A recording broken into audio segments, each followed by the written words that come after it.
नमस्कार, मैं हूं शम्स ताहिर खान और आप देख रहे हैं वारदात। उसका दावा था कि वो अपने काले जादू से लोगों के मर्ज को ठीक कर सकता है, लेकिन इस दावे में एक झोल था। झोल ये कि अगर मर्ज ठीक नहीं हुआ तो लोग उस पर भरोसा करना छोड़ देंगे। लिहाजा मर्ज के साथ साथ उसने लालच की एक नई दुकान खोल ली, दुकान पैसे डबल करने का।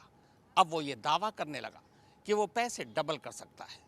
ये कहानी है एक ऐसे तांत्रिक की जो पैसे डबल करते करते अचानक सीरियल किलर बन बैठा।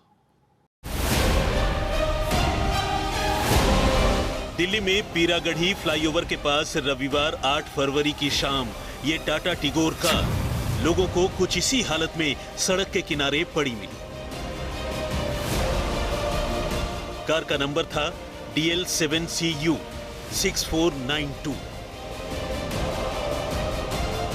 लेकिन फ्लाईओवर के किनारे ये कार यूं ही नहीं पड़ी थी, बल्कि इस कार में थी तीन लाशें, एक ड्राइविंग सीट पर जबकि 2 पिछली सीटों पर।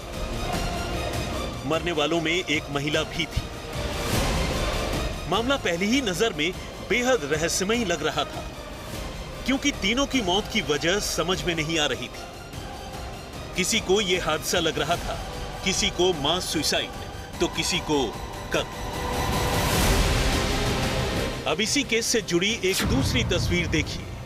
सीसीटीवी की यह तस्वीर दिल्ली के पीरागढ़ी से करीब 30 किलोमीटर दूर गाजियाबाद के लोनी इलाके की है। इत्तेफाक से यह तस्वीर भी रविवार 8 फरवरी की है। सीसीटीवी कैमरे की घड़ी में वक्त हो रहा है दोपहर के 1:13। खाली खाली सी दिख रही इस गली में इस वक्त एक बुजुर्ग शख्स हाथ में पॉलीथीन का एक पैकेट लिए पैदल चला जा रहा है, और इसी तरह वो चलते चलते कैमरे की जद से बाहर हो जाता है। सीसीटीवी कैमरे में कैद इस तस्वीर में ऐसा कोई भी एक्शन नहीं दिखता जिसे देखकर कोई इसका कनेक्शन दिल्ली की ट्रिपल डेथ मिस्ट्री से होने की बात कह सके। लेकिन जब दिल्ली पुलिस की तफ्तीश आगे बढ़ती है तो न सिर्फ इस सीसीटीवी फुटेज से कार में मिली तीन लाशों का कनेक्शन जुड़ने लगता है, बल्कि इसी फुटेज के सहारे तीनों का कातिल भी पकड़ा जाता है। अब आप समझ ही गए होंगे कि कार में जो 3 लाशें मिली थी उनकी मौत यूं ही नहीं हुई, बल्कि उनकी जान ली गई थी। मामला कत्ल का था।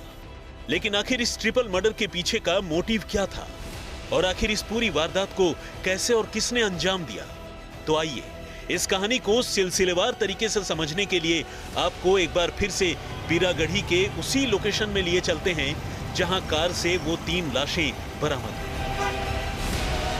पीरागढ़ी में जब लोगों की नजर इस कार पर पड़ी तो इसके अंदर 3 लोग मौजूद थे, मगर तीनों के तीनों बेसुध।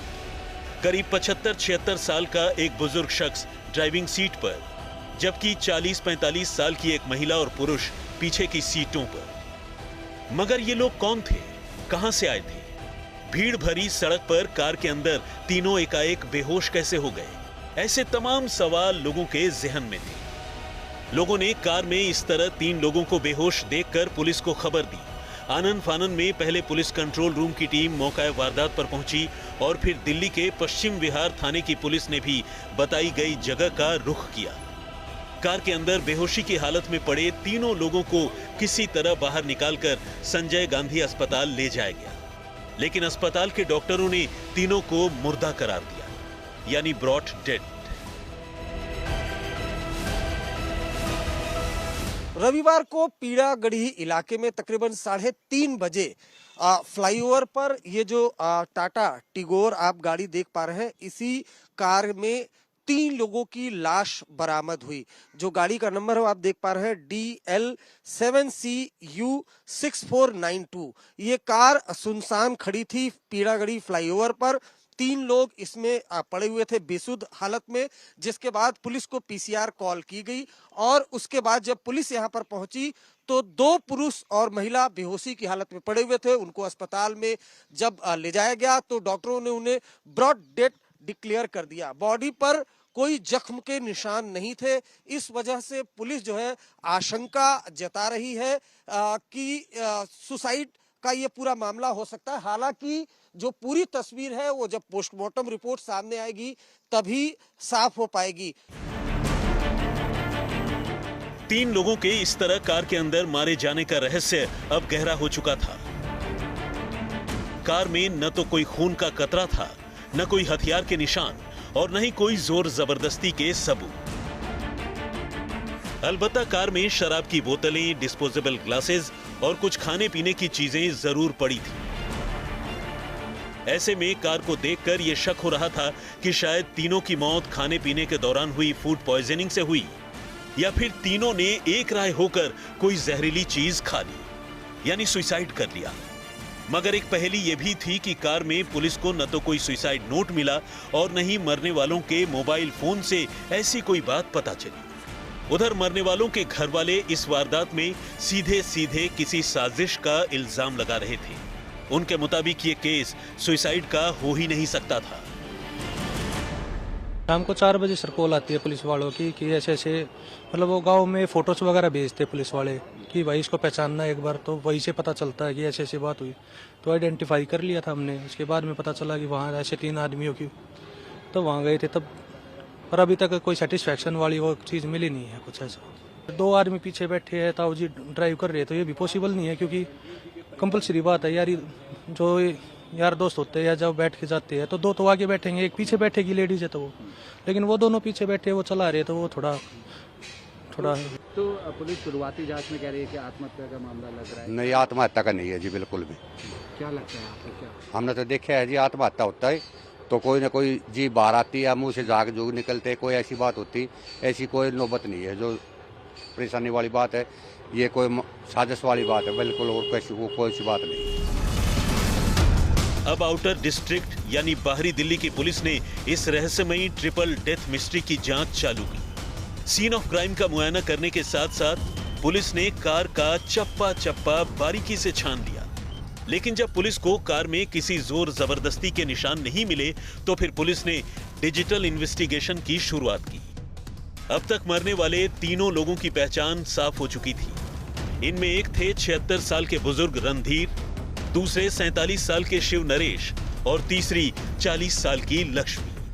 तीनों बाहरी दिल्ली के अलग अलग इलाकों के रहने वाले थे और तीनों ही प्रॉपर्टी डीलिंग के कारोबार से जुड़े थे। तीनों की आपसी जान पहचान भी प्रॉपर्टी के कारोबार की वजह से ही थी।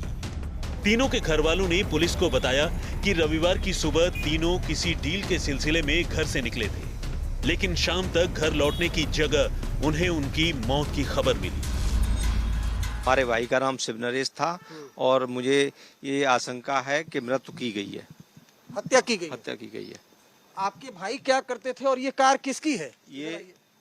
ये कार ये उस मालिक की है और उसी के साथ में हमारे भाई थे और ये जो है हत्या, हमें 100% चांस है कि ये हत्या की गई है। हत्या की गई है? हत्या की गई है। जो महिला थी वो कौन थी, उसके बारे में कोई जानकारी है? महिला के विषय में मुझे कोई जानकारी नहीं है। अच्छा, तो आपके भाई जो शिव थे वो क्या काम करते थे? प्रॉपर्टी का काम करते? वो प्रॉपर्टी का काम करते थे, इनके साथ में ही रहते थे। तीनों की पहचान पता होने के साथ ही पुलिस ने सबके मोबाइल नंबर निकलवाए और उनकी सीडीआर की जांच शुरू कर दी। जिस तरह से कार की ड्राइविंग सीट के बगल वाली सीट खाली थी और एक महिला और पुरुष पीछे बैठे थे, उससे भी मामले को लेकर शक गहरा रहा था। लोगों को लग रहा था कि इस कार में कोई चौथा शख्स भी जरूर रहा होगा जिसने ये साजिश रची होगी। अब पुलिस ने सीसीटीवी में कैद कार की फुटेज की रिवर्स सर्च की शुरुआत की और इसी रिवर्स सर्च में कुछ एक जगहों पर एक बुजुर्ग शख्स कार की ड्राइविंग सीट के बगल में बैठा दिखाई दिया। उधर सीडीआर की जांच से एक नंबर उभर कर सामने आया जिसकी लोकेशन गाजियाबाद का लोनी इलाका था। तो जब मौके पे पहुंचते हैं तो 3 उसमें डेड बॉडीज मिलती हैं। 2 उसमें मेल हैं और एक फीमेल की। उनकी बॉडीज़ को हॉस्पिटल पहुंचाया जाता है और उनको आइडेंटिफाई किया जाता है। उनको आइडेंटिफाई करके उनके जब फैमिली मेम्बर्स से बात की जाती है तो उन्होंने किसी तरह का कोई ऐसा सर्कमस्टेंस नहीं बताया जिससे कि सुसाइड का कोई एंगल दिखे। तो टेक्निकल इन्वेस्टिगेशंस स्टार्ट की जाती हैं जिनमें ये देखा जाता है कि उस दिन उन्होंने कहाँ टच किया और क्या घटनाक्रम रहा पूरा। तो हमारे को एक लीड मिलती है। अब पुलिस को इस मामले की एक लीड मिल चुकी थी। जल्द ही पुलिस ने इसी लीड के सहारे चौथे शख्स का पता किया। ये चौथा आदमी कोई और नहीं बल्कि लोनी का ही एक सूफी तांत्रिक कमरुद्दीन मियां था। वो कमरुद्दीन जो हर मर्ज का इलाज करने का दम भरता था। अब पुलिस को दो बातें पता करनी थी। एक तो इन तीनों का कमरुद्दीन से क्या रिश्ता था, और दूसरा, क्या इन मौतों के पीछे कमरुद्दीन ही था जिसने धोखे से तीनों को कोई जहरीली चीज खिला दी। तो अब तफ्तीश में तीनों मौतों का सच बाहर आने लगा। पुलिस को पता चला कि कमरुद्दीन असल में खुद को काले इल्म का माहिर बताता था और लोगों का इलाज करने के साथ साथ धनवर्षा से उनके रुपए पैसे डबल ट्रिपल करने का झांसा दिया करता था। और अपनी मौत से पहले ये तीनों ही लोग उसके संपर्क में थे। हम लोग पहुंचते हैं लोनी में एक बाबा के पास। जब उससे पूछताछ की जाती है और लोगों को जिन्होंने टच किया था उस दिन, और भी बाकी जो टेक्निकल इनपुट है उसके हिसाब से ये इसमें पता चल रहा था कि कोई पैसों के लालच के कारण लोग इस बाबा के पास आते हैं, और ये ऐसा कुछ बताता है कि अगर आप थोड़े पैसे लाएंगे तो धनवर्षा होगी, कुछ सर्कमस्टेंसेस बताता है। असल में कार में मुर्दा पाई गई महिला सबसे पहले तांत्रिक कमरुद्दीन के संपर्क में आई थी। वो पिछले कई महीनों से कमरुद्दीन के टच में थी। महिला अपने बीमार पति के इलाज के सिलसिले में कमरुद्दीन से मिली थी, मगर कमरुद्दीन ने उसे काला जादू दिखाकर अपने वश में कर लिया था।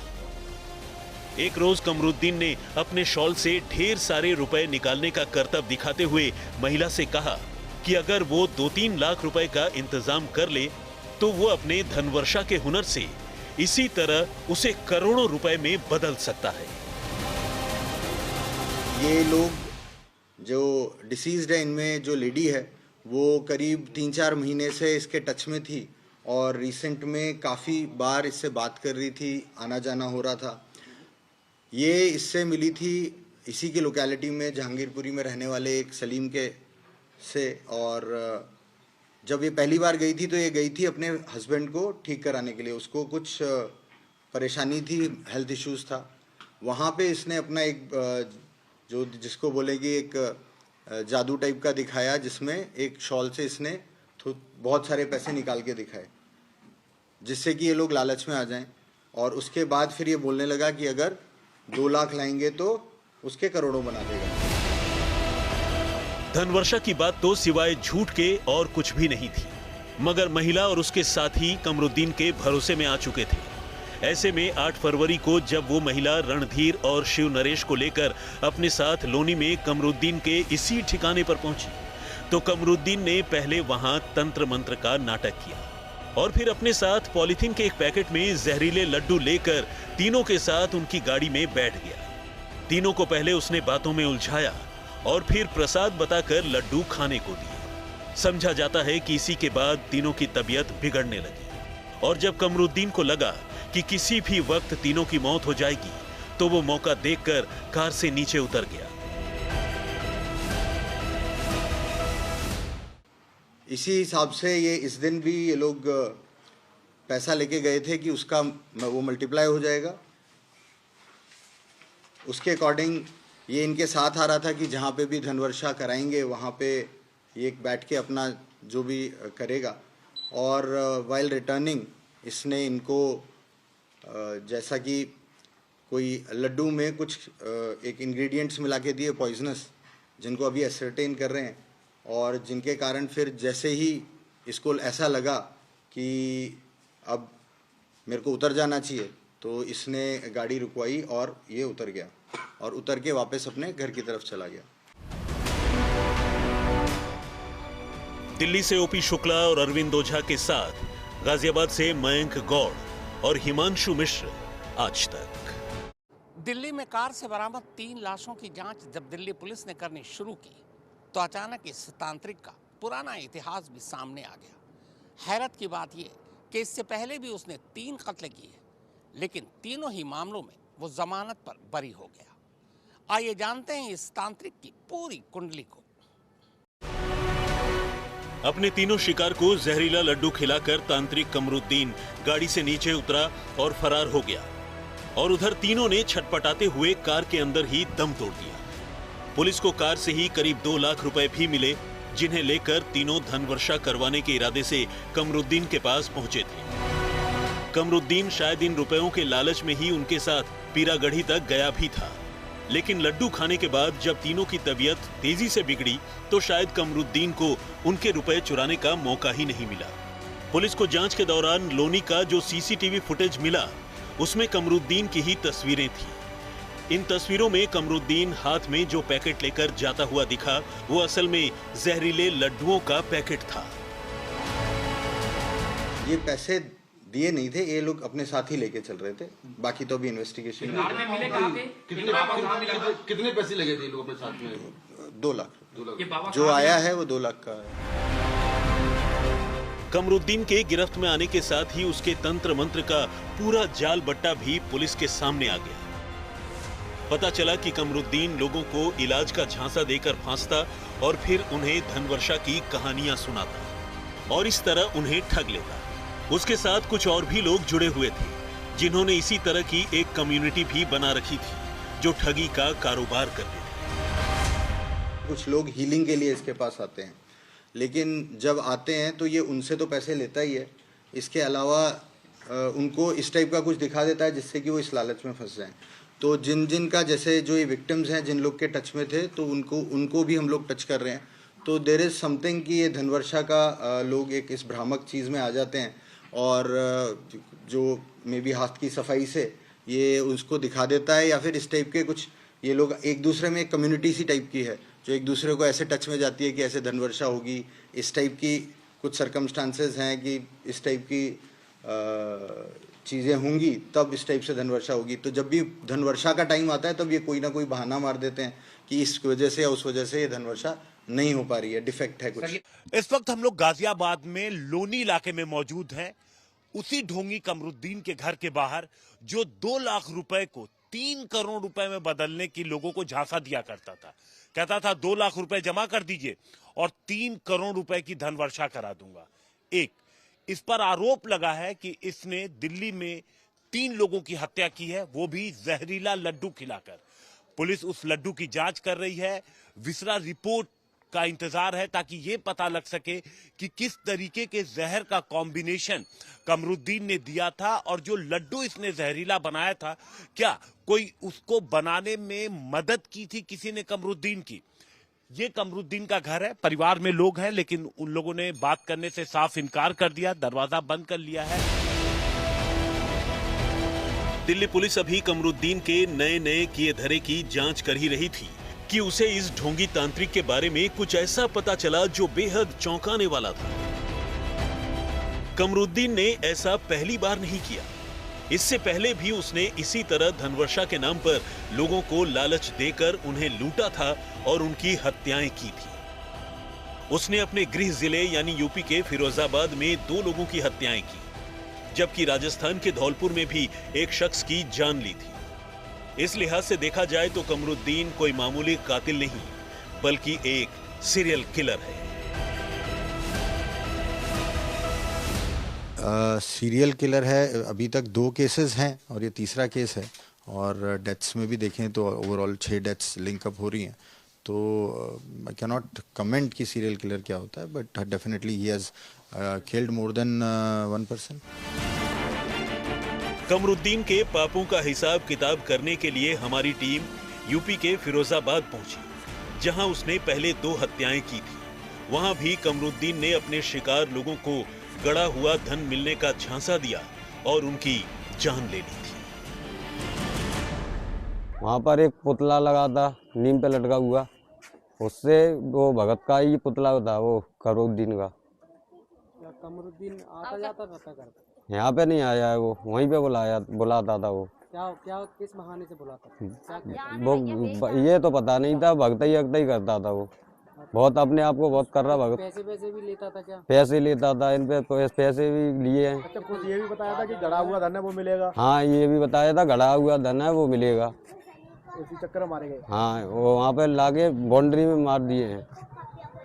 मारा तो कहीं अंदर, वहाँ पे डाल दिए हैं लाके। मामले की पड़ताल करती हुई वारदात की टीम कमरुद्दीन के उस ठिकाने तक पहुंचने में भी कामयाब हुई जहां बैठकर वो ठगी की दुकान चलाया करता था। यहां हमें एक मजार के साथ साथ तंत्र मंत्र के तमाम साजो सामान भी देखने को मिले। इस वक्त हम लोग ढोंगी कमरुद्दीन के घर के अंदर मौजूद हैं और घर के अंदर आप देखिए उसने जो दुकान है उसके पीछे ये पीर बाबा बना रखा है और यहीं पर वो बैठता था, किसी का इलाज करता था तो किसी को कहता था कि धन वर्षा करा दूंगा, 2 लाख रुपया दीजिए, 3 करोड़ रुपए में बदल दूंगा, 3 करोड़ की वर्षा होगी, ऐसी बातें कहता था और लोग उसकी बातों पर यकीन भी कर लेते थे। आप सोचिए कि पिछले 7 सालों से जो अब तक की जानकारी मिली है कि वो यहां पर रह रहा था।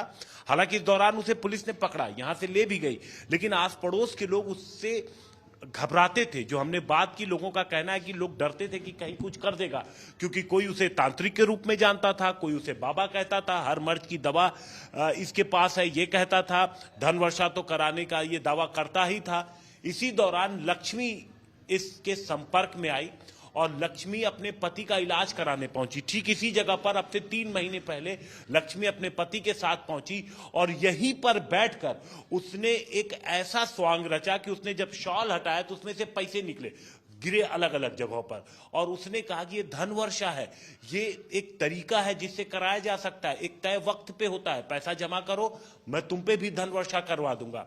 लक्ष्मी उसकी बातों में आ गई और इसके बाद लक्ष्मी ने अपने 2 जो उनके दोस्त थे, शिव नरेश और इसके अलावा रणधीर, उनसे बात की। 2 लाख रुपया लेके वो लोग पहुंचते हैं रविवार 8 फरवरी को। यहां पर उन लोगों ने बात की, गाड़ी में बैठा और इतना शातिर है ये कमरुद्दीन कि आप सोचिए जब वो गाड़ी में बैठा तो उसने कोशिश ये की कि वो किसी सीसीटीवी में ना दिखे। गाड़ी में बैठ के वो उन लोगों के साथ पहुंचा पश्चिम बिहार तक, लेकिन तैयारी उसने कर रखी थी, जहरीला लड्डू उसने तैयार रखा था और पश्चिम बिहार पहुंचने के बाद उसने तीनों को जहरीला लड्डू दिया जिसमें अलग अलग तरीके के केमिकल मिले थे, कोई बेहोशी का और कोई तुरंत जान ले इस तरीके के। फिलहाल पुलिस ने इस मामले का खुलासा कर तांत्रिक कमरुद्दीन को तो दबोच लिया है, लेकिन वो कमरुद्दीन के दूसरे साथियों का पता लगाने में जुटी है। खास तौर पर वो ये पता करने की कोशिश कर रही है कि क्या इस साजिश को अंजाम तक पहुंचाने में किसी और ने भी उसका साथ दिया या नहीं। लेकिन आज के जमाने में धनवर्षा जैसी झूठी कहानी और अंधविश्वास में फंसकर जिस तरह से 6 लोगों की मौत हो गई, उस कहानी पर यकीन करना भी थोड़ा मुश्किल लगता है। दिल्ली से ओपी शुक्ला और अरविंद ओझा के साथ गाजियाबाद से मयंक गौड़ और हिमांशु मिश्र, आज तक। तो वारदात में फिलहाल इतना ही, मगर देश और दुनिया की बाकी खबरों के लिए आप देखते रहिए आज तक।